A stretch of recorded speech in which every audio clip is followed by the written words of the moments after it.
So the way that I believe life works as a fundamental process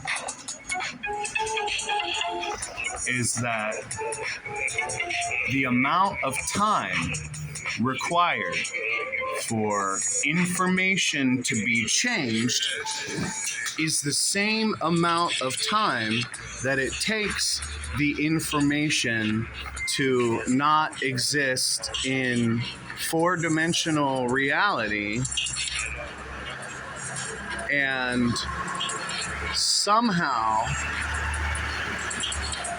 point B on this timeline has a net energy that is equal to point A, yet information has been transformed.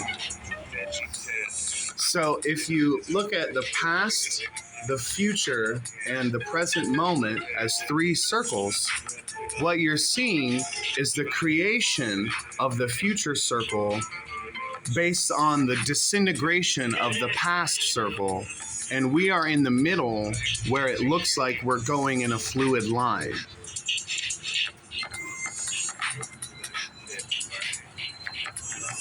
And when I think about attraction versus repulsion and the nature of an expanding universe,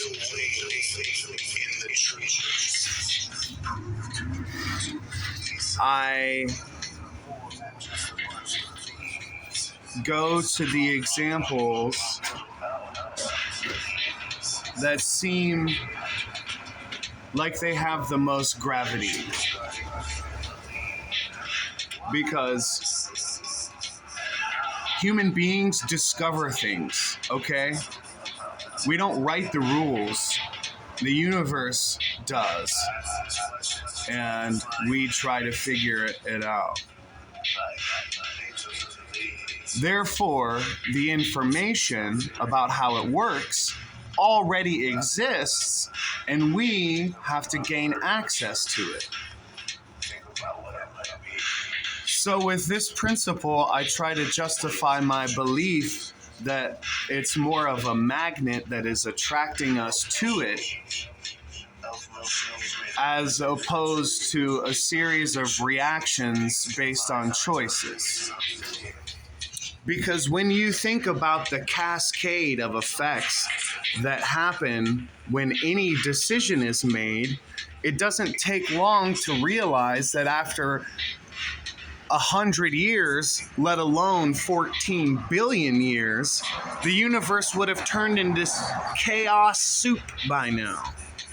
If the butterfly effect were truly the way that many people believe, where the future is determined by the decisions you make in the present, every micro movement in your eyeballs, every color that you pick to wear on your outfit, every step that you take when you walk down the road would have thousands and thousands and thousands of ramifications.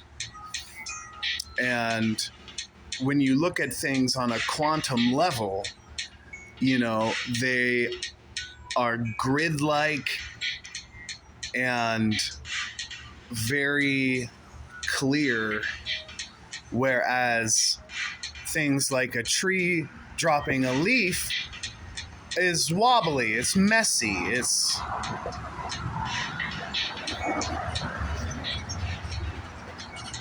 So, things fall to the earth. The earth is already there. Potential energy can be as high as you want it to, and that will not make the thing do anything at all. You can pump as much potential energy into something as you want, and it's still not going to move unless something around it already has the gravity that's going to take it in. Do you understand what I'm saying? things coalesce